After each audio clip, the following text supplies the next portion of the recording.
So today, I'm trying to talk a little bit about the sharing economy, right? And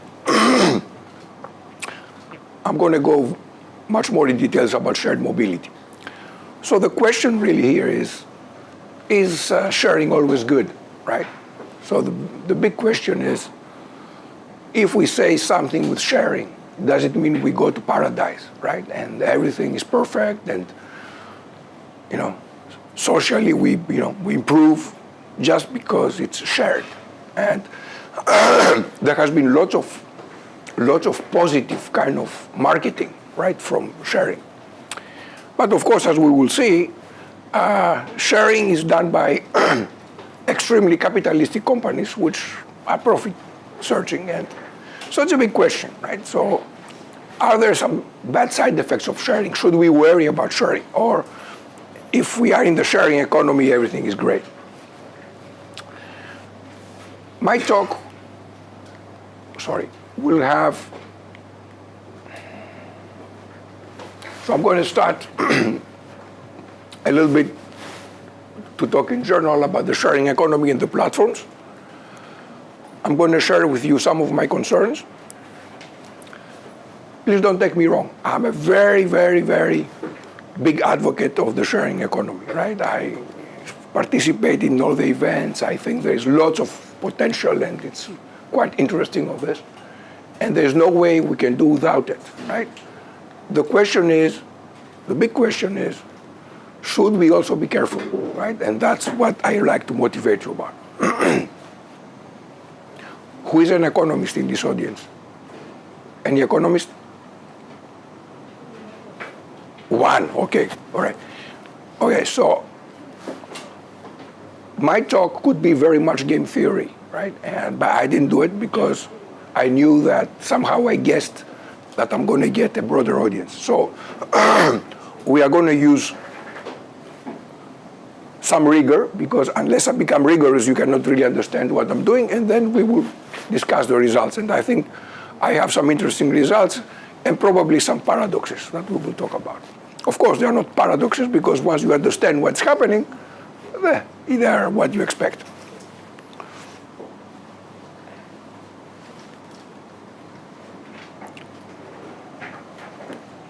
So what is the sharing economy? So the vision of the sharing economy, the vision, has been about a fairer, lower carbon, more transparent, participatory and socially connected economy, right? Based on platforms. That's very important, because there have been sharing economies before, but not based on the internet. But the goals of this fairer, lower carbon, more transparent, blah, blah, blah, blah, must be consistent with the actions of large affluent players. And actually, those players are the monopolist platforms that we have today, and the venture capitalists which are behind, right? So it's not a simple thing. And it's true that it's a fact that sharing economy is creating an enormous amount of wealth, right? Lots of wealth using a socially progressive feel-good rhetoric. The big question about the platforms is, will those platforms share that wealth they create with users on both the provider and user side, or they will actually take all the surplus themselves? So that's the question. That's one of the big questions. I mean, we all know what happens, right? You know Airbnb, you know Google, and you can see that there is this kind of trend. So I think the million-dollar question is, will the platforms inevitably become and behave like monopolies, right? I mean, we can discuss a lot about it, right? Because you have this positive feedback, you have this concept of who has the most information is more competitive, and clearly who has more information attracts more customers, gets more information. And there is a big lock-in we get. I cannot imagine my life without Google, right? And big question now about public services. When we talk about transportation, Public services were simple before. They were designed top-down. But now, do you need them? In 10 years, what is the reason to have MRT? If everything can be on demand and there will be drivers around taking. So there's a big question about public services. And the most important question is about what kind of equilibrium we expect in our society. So if those platforms go, few people design the software, they make it run in the web, they have a payment system, people subscribe, do things, make money, and you don't know if hundreds of thousands of people do it. You don't know what happens. Nobody controls it, right? So what's going to happen in this equilibrium with those platforms? What's going to happen in traffic in Jakarta when sharing economy is enabled, right? Do you think that you will be able to move any inch or whatever, right? So those are the big questions. And the sharing economy has been defined in many ways. An interesting one, I take this one, which is consumers granting each other temporary access to underutilized physical assets. That is idle capacity. So we assume that many things that we use are inherently idling, right? And that's true. The Wi-Fi LAN we use here is used 3%, 2%, right? Why we have something is used 2%, right? Many things we have that they are used extremely low. And of course, for money, right? The beginning, a sharing economy, when it was conceived and marketed, it was people sharing, we are together, we do, but really it's for money, right? Not possibly, actually. And there's the concept of shareable good. So there are goods coming naturally with excess capacity. Your car, you use your car 2 hours a day. 22 hours a day, your car is not used, right? So but also it can be used for renting services from individuals, right? So I have my Grab driver driving me, right? Do I use his idle time? Not clear here, right? If he does it, he doesn't work his 8-hour job, and he's giving out his job. So it's not obvious that this concept of something that is free, idle, is being utilized. Okay, not always, not anymore. But the big point is the internet. If you don't have the internet involved, you don't have sharing economy. So, and that goes now reverse. Whatever you do, if you use the internet, you can call it sharing economy. All right, so there is this kind of interesting question. So many new startups say I'm sharing economy because whatever, I have a platform, right? So any platform economy is called now sharing economy. But it's interesting to see what are the concepts. The sharing economy, actually you can see there are three sectors of services. The one is about second-hand goods. So the previous economy was about a second-hand economy. I don't use my car, I sell it. What's the difference? I give permanent access to somebody. Permanent. Now, because of the internet, I can give access for short time scales. So it can be short, and many people can use my car. Before I had just to sell it, right? And for example, in eBay, when you sell something, you give it away. But now I can share it every day by a different person, right? So that's a different story. So time scales become very fast, transactions become more dense, and this is because of the internet, of course. Now, if you don't get resources from people, it's not C2C, it could be B2C. So a company could own the assets and you can go and use them. But again, for short time, more efficiently, blah, blah, blah, because of the innovation of the internet, we call it sharing economy. And on-demand economy, where you have services. And you want somebody to drive you home, you get somebody to drive you home, right? That's on demand, and that's a service. That's what we call the gig economy. Anybody knows what gig is? You know the word gig, for where it came from? It came from jazz musicians in the 20s in the States. when they were going to play just one performance somewhere. So it was a temporary engagement. They were called gig musicians, okay? So that word comes from jazz. So whenever people did not have a permanent job, they had gig jobs, okay? And so that's the gig economy. So of course all this becomes easy because of the internet, because of reputation systems, because they reduce the risk of interactions. So I'm sure you know that, so I just put this there to, we are academics, so we have to define what we talk about sharing economy. So what can be some concerns? Again, I'm saying I'm putting concerns, but I also think there, of course, there are lots. There's an amazing economic benefit from the sharing economy, and you cannot go back in time. You cannot say we cannot have Airbnb, we cannot have Uber, right? There's no way, right? I don't say that. So there are indirect effects on existing markets. There can be negative externalities to individuals. So for example, what is this indirect effect? Take Airbnb. There have been lots of studies proving that where Airbnb is, the price of real estate became up, rents became higher, locals cannot anymore afford housing, right? And even worse, people do not rent their apartments for a few days a year, but buy apartments just to exploit them fully as a business, okay? Now that is not the basic business model of Airbnb, or it was not meant to, it is not marketed as such. But once you have a platform, nobody precludes that the platform will be used differently, right? And so negative externalities to individuals. Yeah, I mean, your neighbor rents his apartment to Airbnb every weekend, and there is a party. And every day you have this, every week you have this happening, right? What do you do?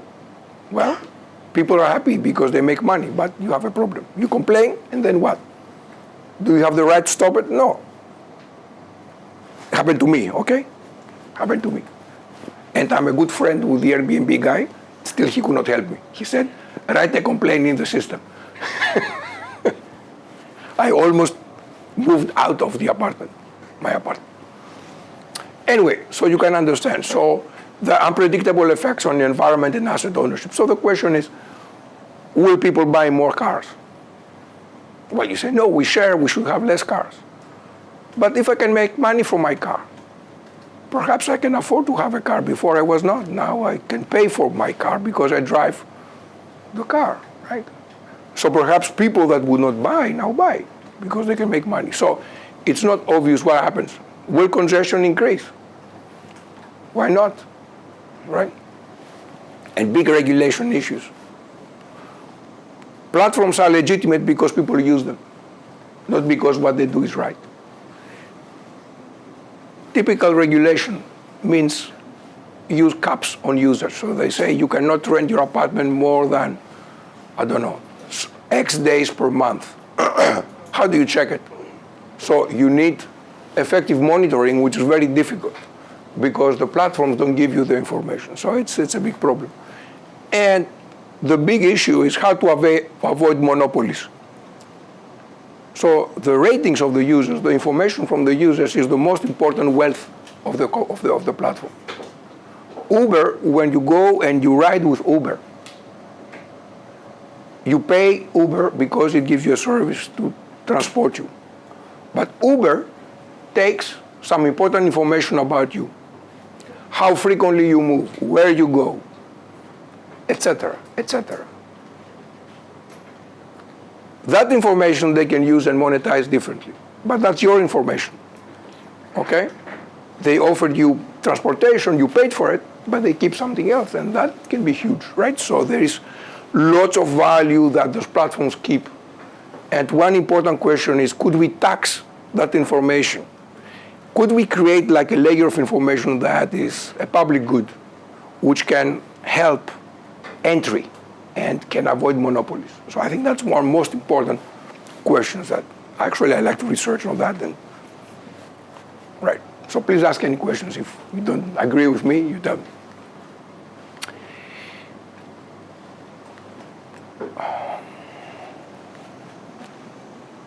All right. Let's move now to something more concrete, mobility. So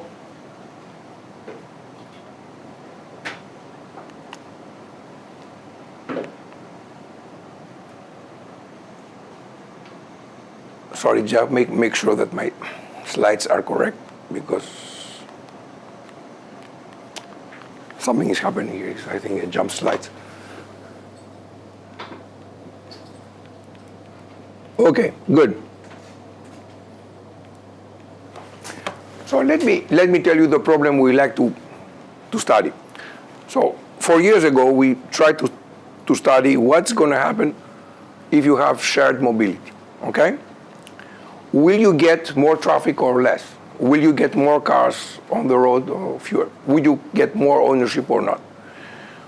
We were reading all those articles where there were those people saying, like religion, we share, great, fewer cars. Anything is green, blah, blah, blah, blah, right? But if you think about it, it's not obvious, can go differently, right? So we like to understand that kind of concept. So for that, we like to analyze ride sharing. So what is ride sharing? Ride sharing is provided by a platform that gives on-demand transportation. And let's assume that when you drive your car and you have empty seats, you can actually rent them to people if there is demand. If people want to come into your car, you make some money. There are two general cases of sharing seats. One is the casual one, one is the professional one.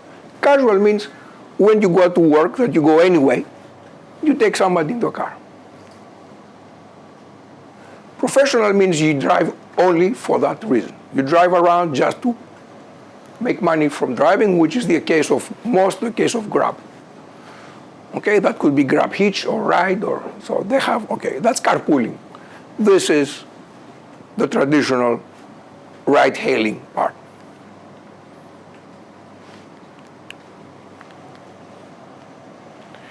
So what we like to do is to understand if we have in a society the capability for those actions, what's going to happen in the equilibrium?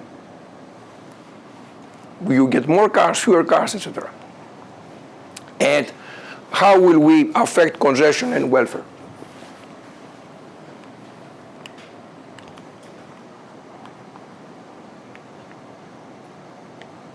I think I'm going to use my fingers. So what are the questions that we like to pose? The question is, how will people actually use transportation, right, in the equilibrium? Will you get that mostly you see this kind of ride sharing like carpooling, or will you see Uber and Grab dominating the way transportation is given? And who is going to own the assets? So which part of the population will become drivers, right? And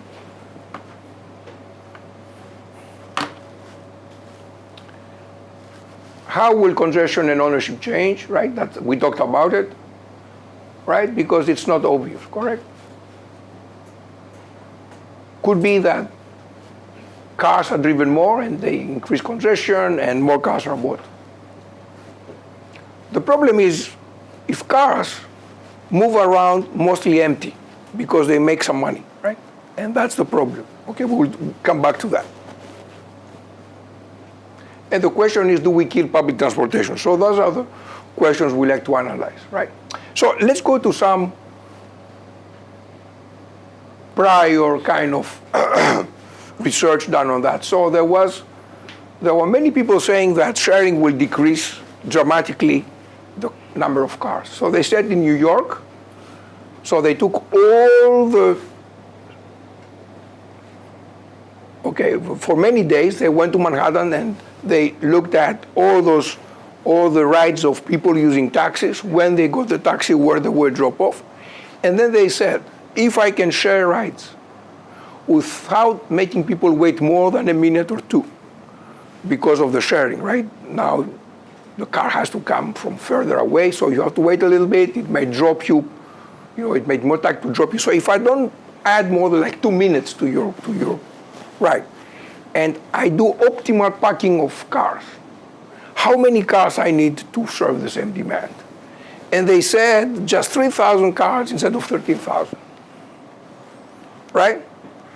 That's dramatic, isn't it? So if there was a supercontroller being able to create this kind of shared mobility system and fully utilize sharing, you need lesser cars, but that's quite intuitive, isn't it? We all know, right?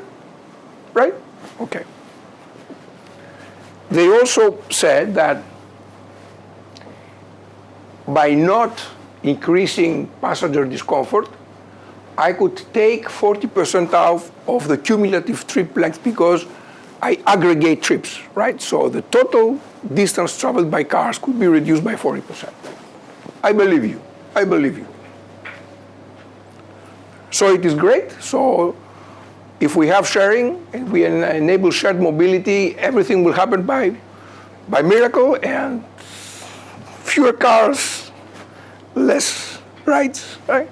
I wonder whether this actually consider the fact that each individuals have different destination objectives. Yes, so it's not just like, say, there are two people in a separate cars, they can be pulled into one car. So they might have a different destination. Yeah. Not really actually pull them. Right, so basically they only pull people that are close where they be picked up, and during the ride they can be dropped off very near or they're near. Right, yes, they did they ran an offline algorithm. They took all this, it's not online, and offline, with all those constraints, they found that they can use 3,000 cars. Yeah. But there's a big catch here, okay, that I will come. So, but there are some other issues here. If you look at the news about, in New York, people are furious for Uber and Lyft, and they create more traffic, congestion is worse, traffic is getting worse in New York City, much worse, average speeds during business hours dropped, blah, blah, blah, 6 miles per hour, right? The mayor of New York wanted to ban Uber. They made a study. They said Uber should stop in New York. Then Uber came back. They made another study. And of course, it paid lots of consultants and academics like me to prove that the previous study was, questionable. So there is an issue there, isn't it? Traffic becomes worse. Why? So that's the situation. If you go to Manhattan, most of the cars now are Uber drivers. Right? Isn't it confusing? I feel like this guy here. I say, so what's the truth? I need fewer cars, I get more cars. Somebody is lying? Well, the answer is nobody's lying. Just you have to understand what is really the issue. So what do you think? There's the incentive effect that is coming in. Yes, exactly. So, okay, let's see. What do you think is happening? Because if you pull everything, ride sharing, price goes down, so I might find it convenient, I travel more often. So that's one possibility. This is correct. But I think the major reason is that you cannot control how cars are being packed with people, okay? Let's say I'm a guy who can be an Uber driver, and by driving my car around, even if on the average I have 0.5 customers in my car, I make enough money to be happy, right? Why do I care to pack people in my car? Now, hundreds of thousands of people from Bronx, from Queens, from Jakarta, they will drive their cheap car because they make money. And so the first slide said, if you can wholly controlled by some kind of God, who is going in which car and how many drivers you have, right? But that cannot happen, right? economists know that, there is a supply that you have to take into account. So supply is the issue, right? But that has never been addressed. Everybody talked like that, right? And you see now the problem. So that's the question. And we could have a huge number of inefficiently loaded cars circulating around, right? Why not? Yeah. So engineers think that sharing is perfect. But if you are a little bit of an economist, I'm in between, okay? I mean, Eco is the real economist. Then you realize that there is a fundamental flaw because nobody controls what people do, right? So let's go to the game theoretic model now. This is just for Eco. No, I'm joking. Okay, so what is the idea? The idea is I want to define a game.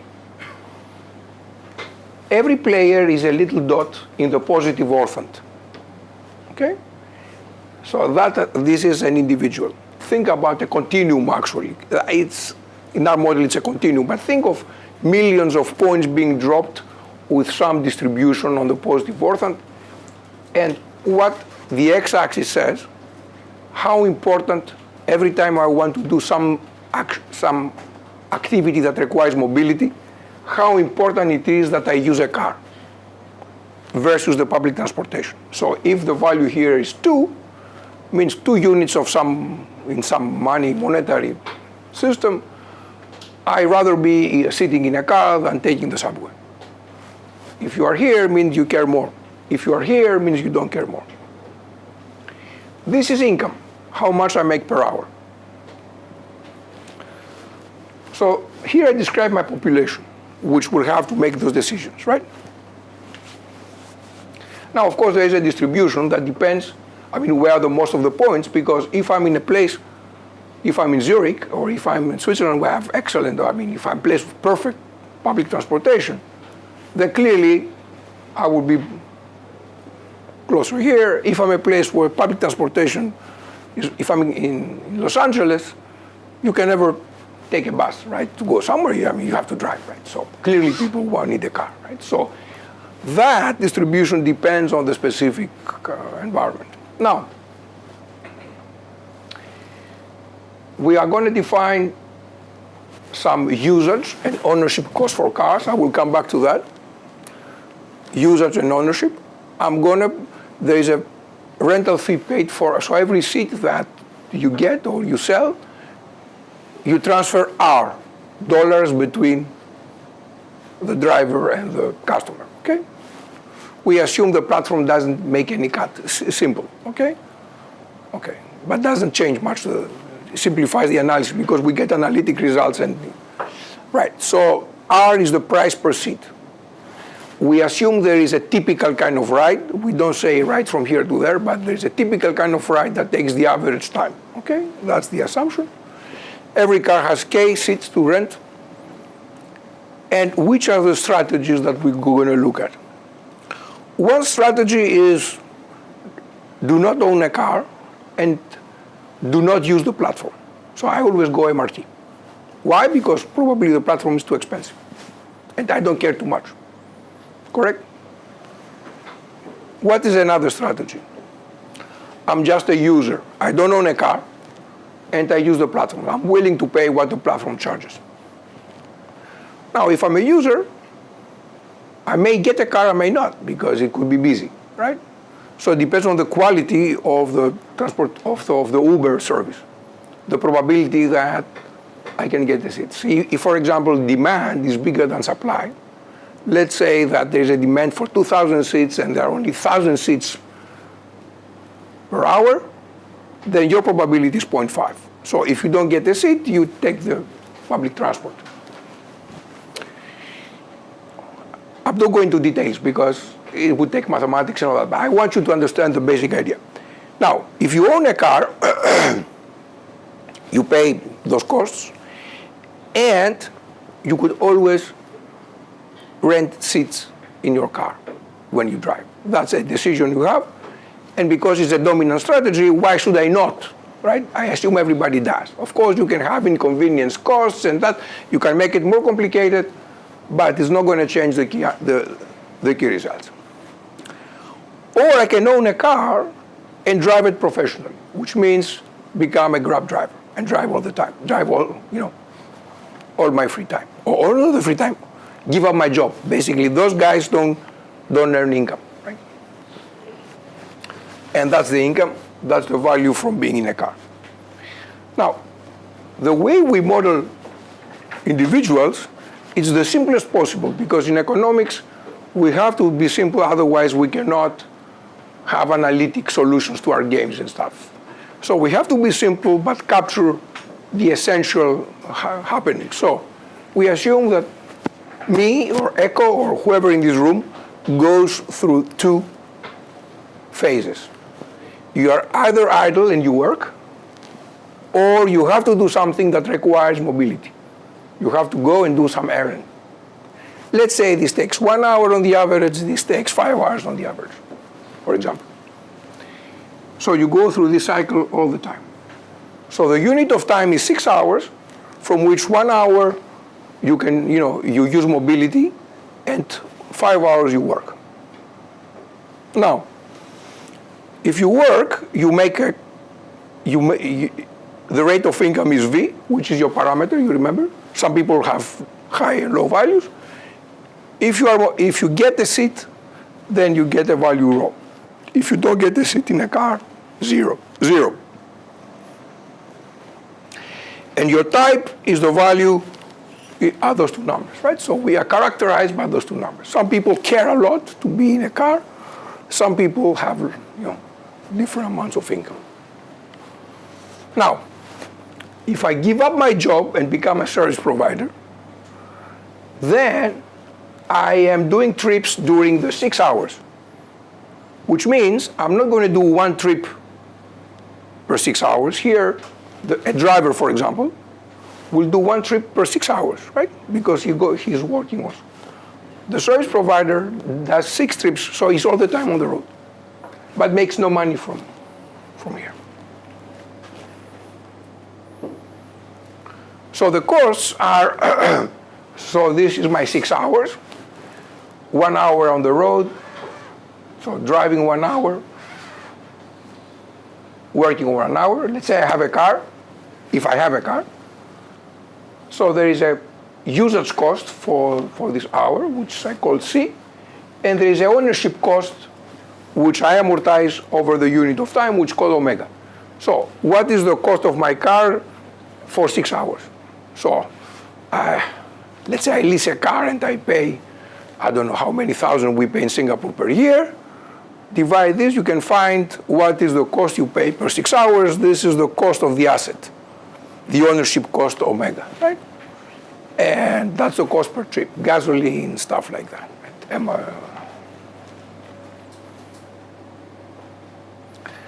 So I go back to my game.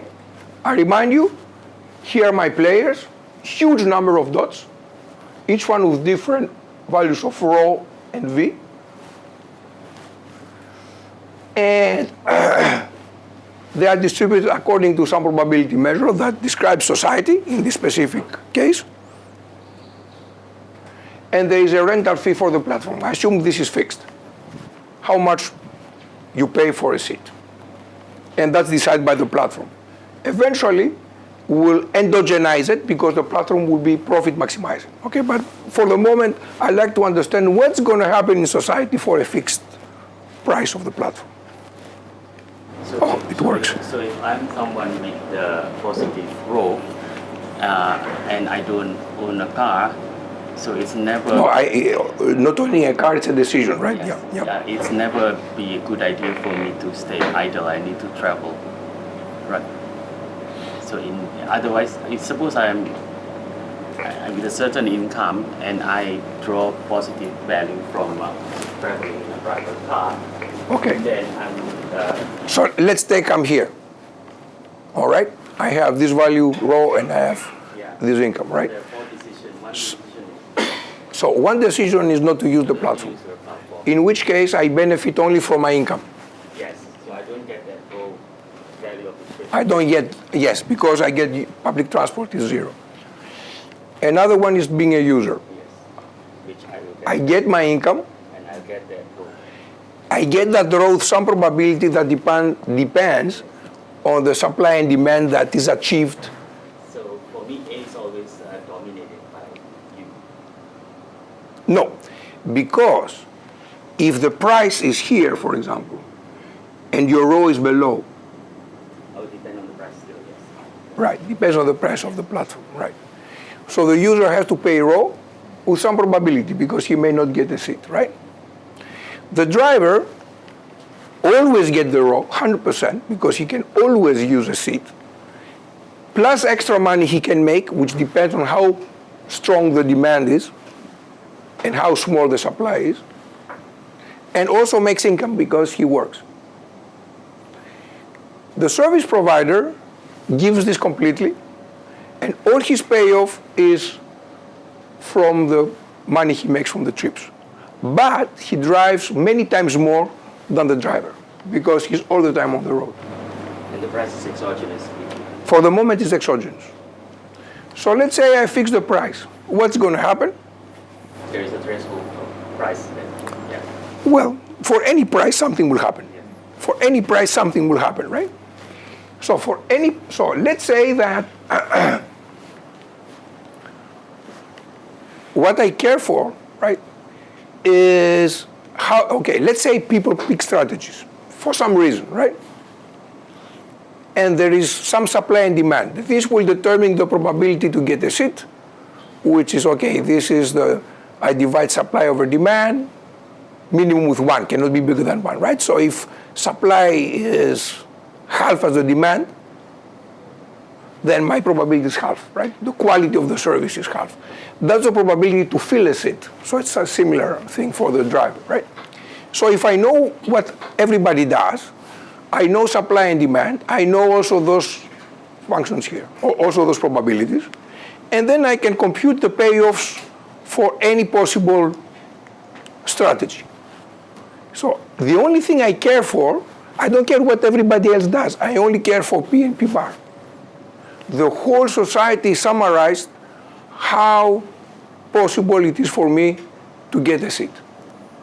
So the whole society is summarized in those social interaction parameters, okay, in P and P bar. That's like a sufficient statistic. I don't care who is a driver, I don't care who owns a car. I care what's the probability. Every time I try to use Uber, I get a car, I get a seat. Then I know my costs, I decide what better, I decide on my strategy. Okay, so if we do that, we have a game. So let me actually not use the slide with the words because it's too long. So think about the following. Everybody choosing a strategy, right? We determine P and P bar for society because I know the number of cars, I know everything, supply and demand. Every individual next step decides to switch. Perhaps now I'm better to become an owner, or I'm better to become a user. People change. P and P bar changes. People again compute, right? Like best response dynamics of millions of dots. What's the question we want to ask? Equilibrium. Is there an equilibrium? Can I partition that space into sets? Where here everybody wants to be a driver, here everybody, okay, so I want one strategy per partition, and nobody wants to switch that strategy. So my equilibrium will be a geographical partition of the positive orthant. Into how many sets? As many as strategies, right? So that's what I want to compute. My Nash Equilibrium. So I want to see who is going to become a driver, who is going to become a service provider. So that's what we try to get. So in formal terms, we want to compute the Nash Equilibrium here, right?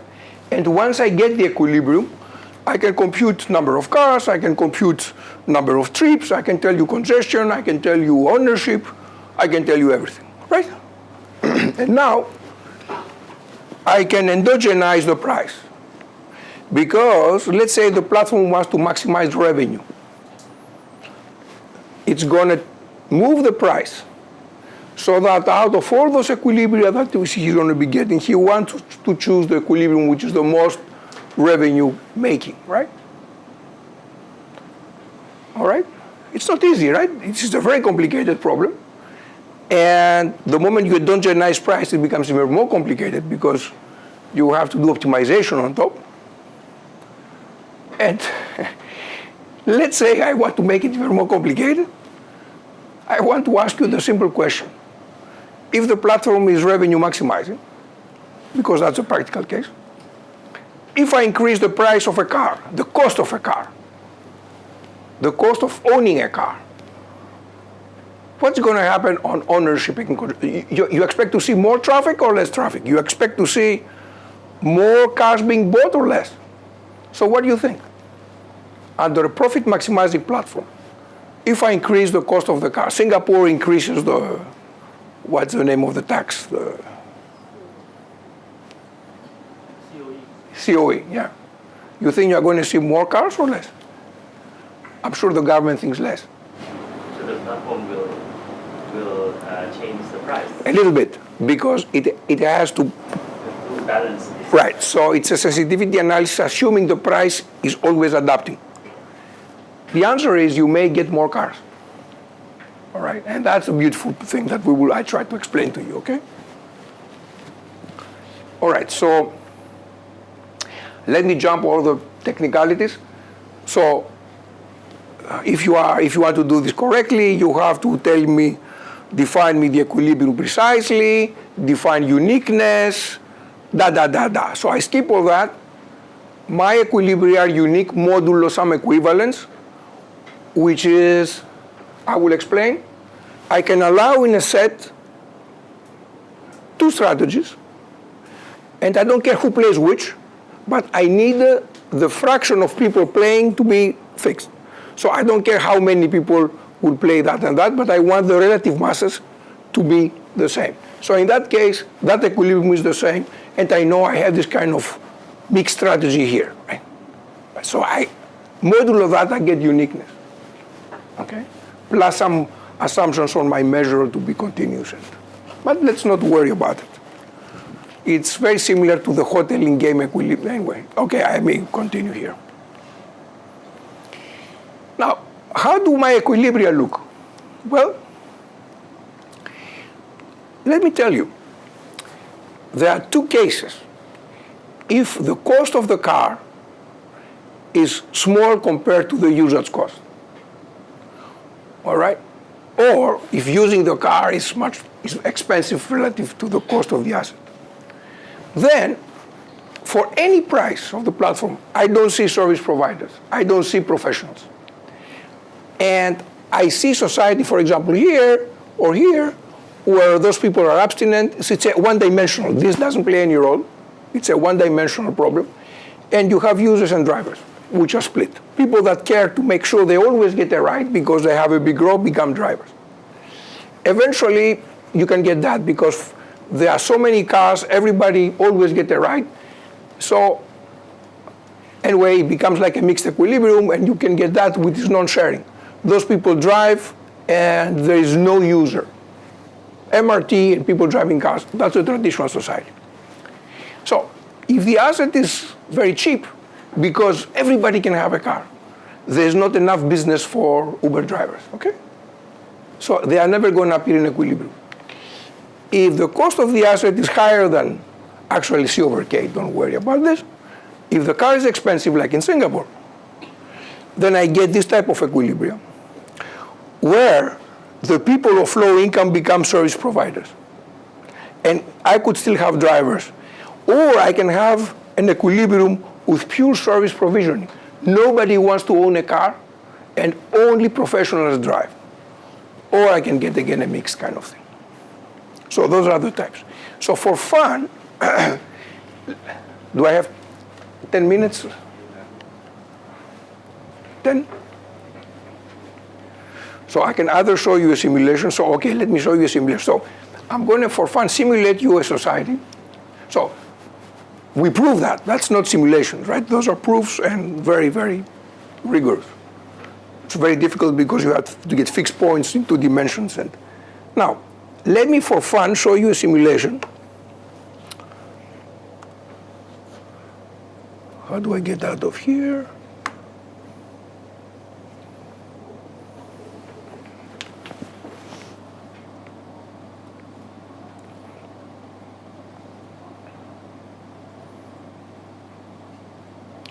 And let me tell you what you will see. This is how different measures change, but I cannot explain you that. Here you're going to have the equilibria. This is the income and as before. And I assume that my distribution is uniform on 0, 1. So the dots are uniformly distributed. Now, I have a society in a planet or in Africa where cars are very expensive. So in traditional economy, nobody has a car. What do you expect is going to happen with sharing?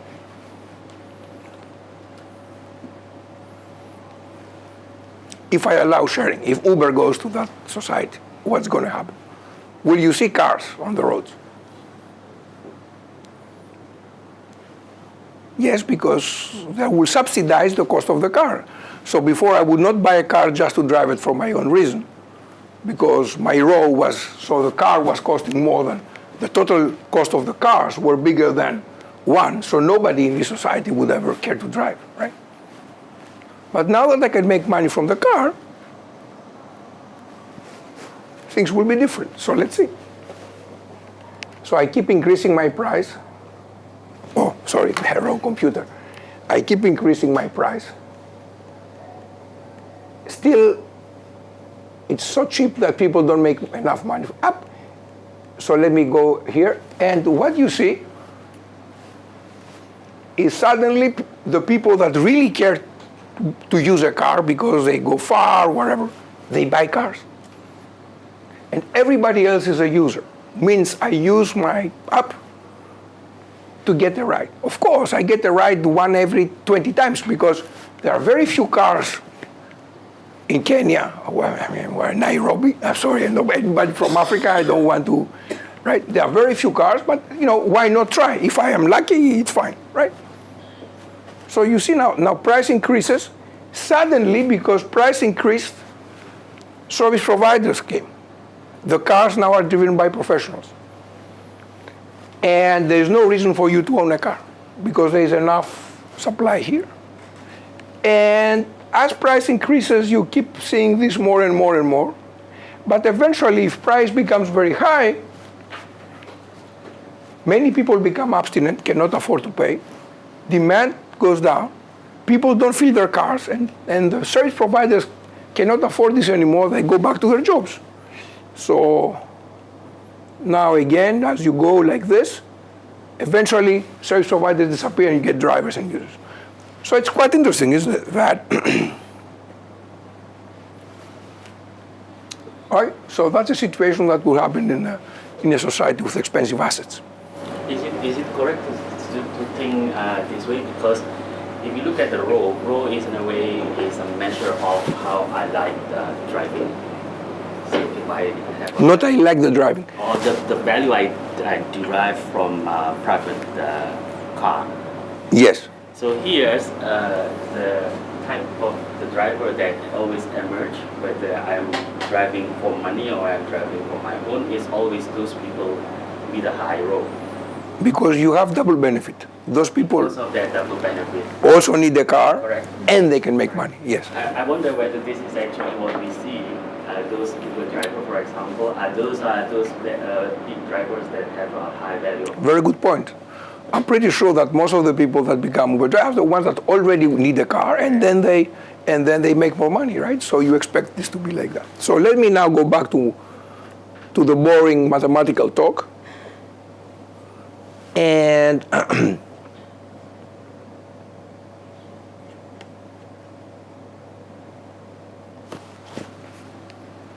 you see, my voice came back, eh? I don't know how it's going to be later, but for the moment it works. Okay, so that's the example of the equilibria we get. And two things to do before I finish. Summarize key findings, and then I want to tell you about paradoxes, okay? Because I promise you paradoxes. everybody likes something that is unusual, right? So I have to give you something unusual to compensate for your time that you came here, right? So the key findings is that professional driving, you need high ownership costs, right, compared to usage. Reversely, if the usage is high, you penalize people who spend long time on the road. And who spends long time on the road? The professionals, right? So it makes sense, right? Now, we can prove, and that's for the paradox, that congestion and ownership might rise as the cost of the asset increases, okay? Why? Oh, because you can different substitutions between driver and service providers, or you may switch to a different equilibrium and things can change very, very much. Now, what is interesting to know, if the platform maximizes social welfare, which means, it's actually quite interesting, there's a theorem that says social welfare is what the social planner would like everybody to do. But there is a price that if the platform uses, the equilibrium will be social welfare maximized, which is not obvious, because the social welfare maximum is something that is guided completely by the social planner. It's not always an equilibrium, right? But there is a price. So if I can choose the price for Uber, I could get this beautiful promise of the sharing economy. I could get exactly these 3,000 cars instead of 13,000 cars. But you have to choose the price. But that price is not profit maximizing, right? Revenue maximizing. And if the platform is revenue maximizing, it may prefer a highly inefficient situation. Have lots of drivers driving around with half-empty cars. They can make more money like that. Well, we prove it, right? I mean, it's algebra.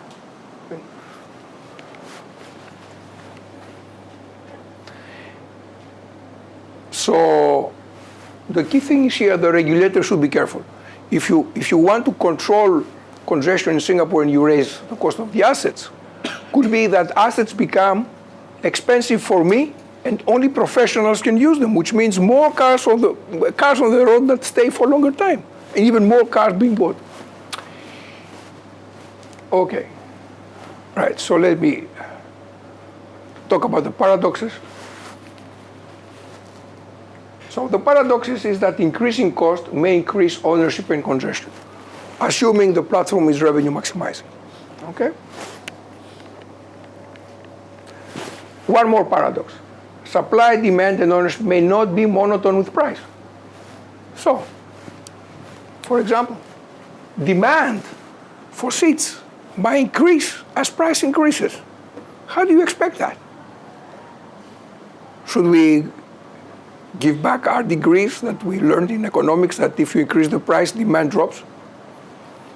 How do you explain that if I increase price, demand? It's very simple. Here is your quiz. What do you think? It's a simple answer.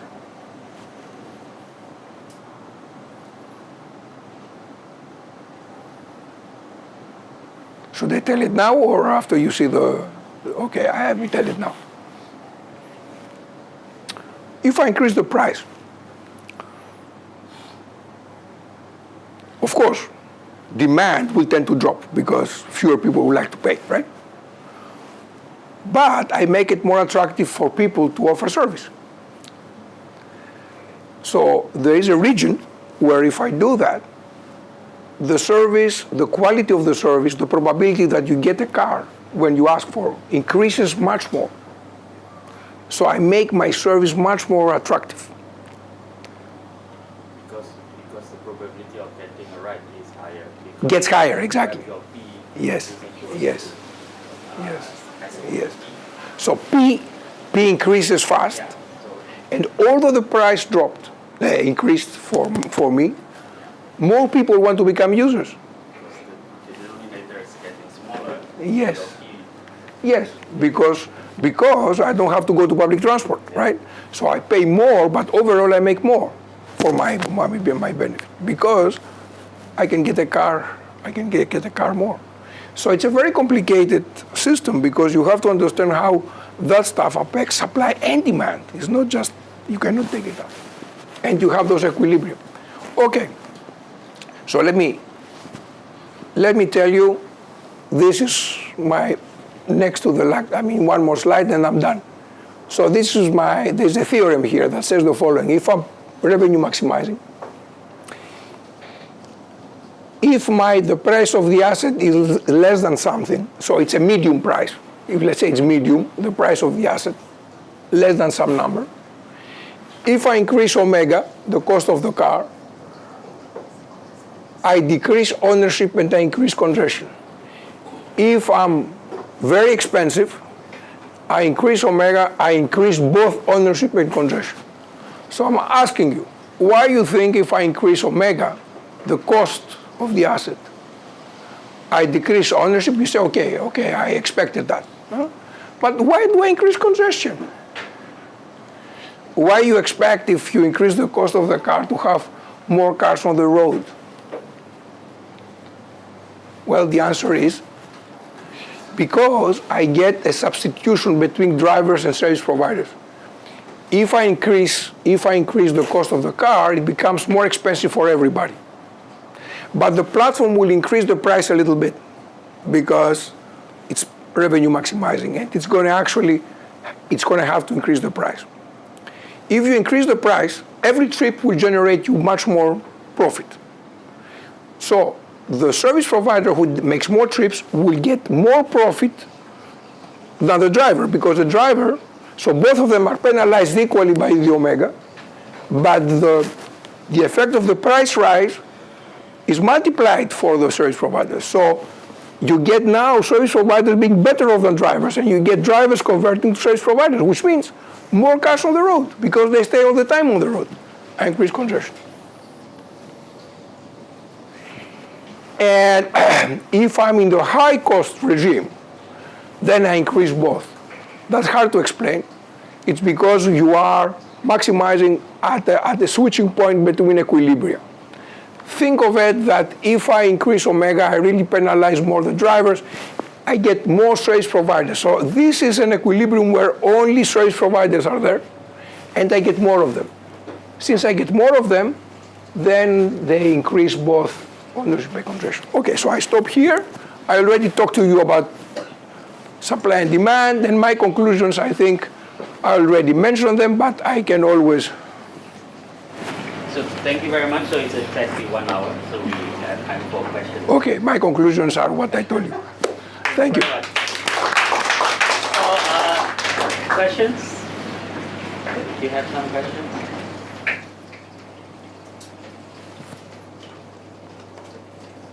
Wow, it was so clear, or my voice was. Any questions?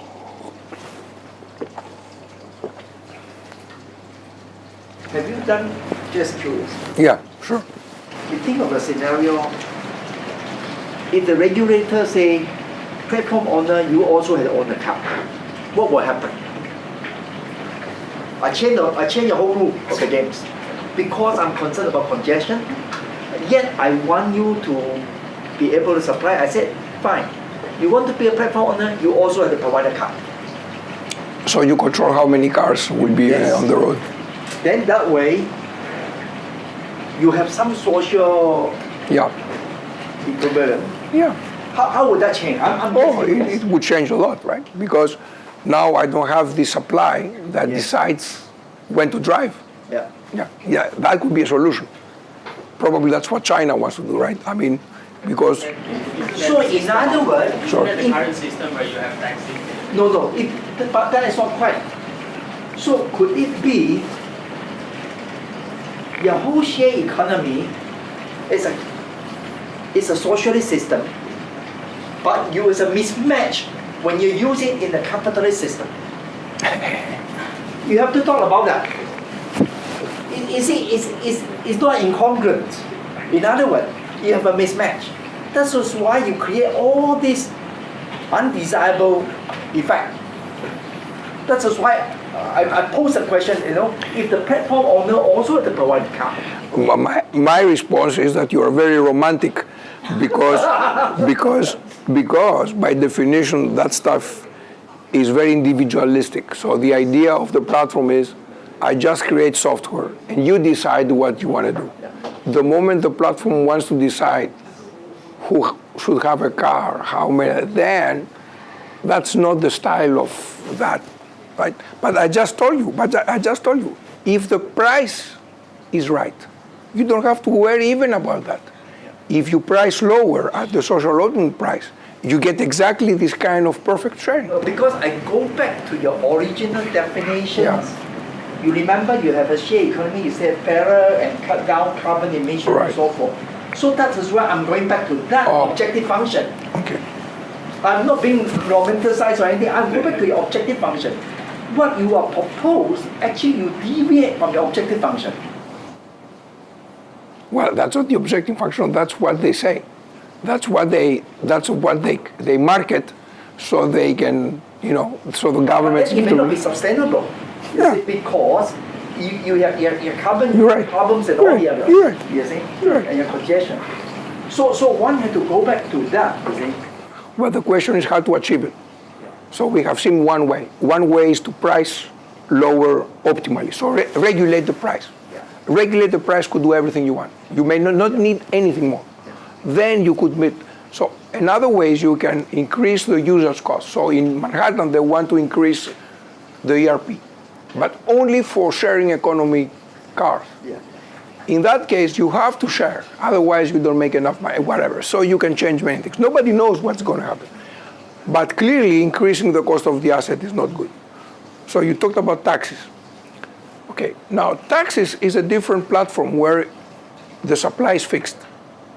Okay, that you can analyze with traditional ways. What is interesting is to see the competition between taxes and this platform, right? And that's something we do now. It's very complicated. Okay, but because the question is what's going to happen if you have a price war, right? So what's going to be the equilibrium? There's only a single platform, monopoly platform. Yeah, here we have the monopolist platform, right? Let's say Uber destroys all the taxi companies, and eventually they become like the monopoly, right? So in an extreme situation. But that extreme situation suggests you have to be careful, right? That's all I'm saying. There is much more things to do, right? And competition is one of them, right? And yeah.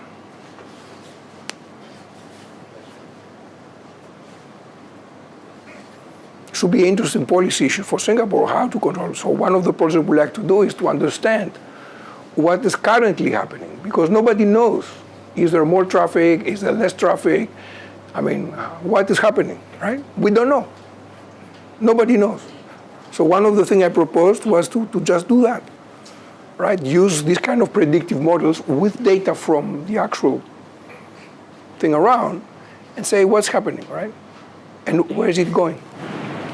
So I was thinking, I'm sure it's all outside the model, but your parameter rho, one can think of it as it being endogenous, depending on the supply and demand, the number of people using because if the road becomes congested, there are so many cars there, so the value of the rho is going to be affected. Yes, that's a beautiful comment, okay? And that's definitely something one has to do. Now, as more traffic goes, right, riding in a car becomes a worse thing, right? So there is a self-stabilizing thing that we did not take into account. But to do that, you have to know the context. So for example, if I'm in a place where I have lots of freeways and lots of things and increasing by 10% my traffic is not going to be bad, that's okay. But if I'm in Jakarta, where increasing the number of cars by 5% is going to block the system for 5 hours, right? Then, so the question is, how do I take into account specific, right, parameters from the context? So far we did not. We wanted, so that's not congestion really. This is number of cars on the road that I see, right? Because of the sharing economy. So we cannot do everything, right? Yeah. Thank you. That's a very important issue because that could actually have a drastic effect on all that, right? The fact that Yeah. I'm just curious. Even your existing model, if the platform provider say now you not only get a car, but I also guarantee you my destination, the time you get it, how would that change? That means you have two platform providers. One platform provider say, you will get a car, but I don't guarantee you when you can reach your destination. The other one is you will reach your destination within this time. Right. How would that change the whole dynamic? All platform provider will guarantee you from point A to point B, this is... Think about it. Let's say that I'm a customer and I'm getting into a car that I don't know when I will reach home, right? Okay, perhaps there is a 5% of the population that doesn't care. If I'm an elder, if my grandmother wants to go and play cards, she wants to be there in the afternoon sometime, right? So she doesn't care if she goes around the city, right? But I don't know anybody in this room that would like to go into a service that you don't know when you will reach, right? Right. Sharing is not, okay, sharing is, there's another issue that if you share, you add some cost, because definitely you have to wait longer time, right? So if you don't have a critical mass, sharing can be very expensive.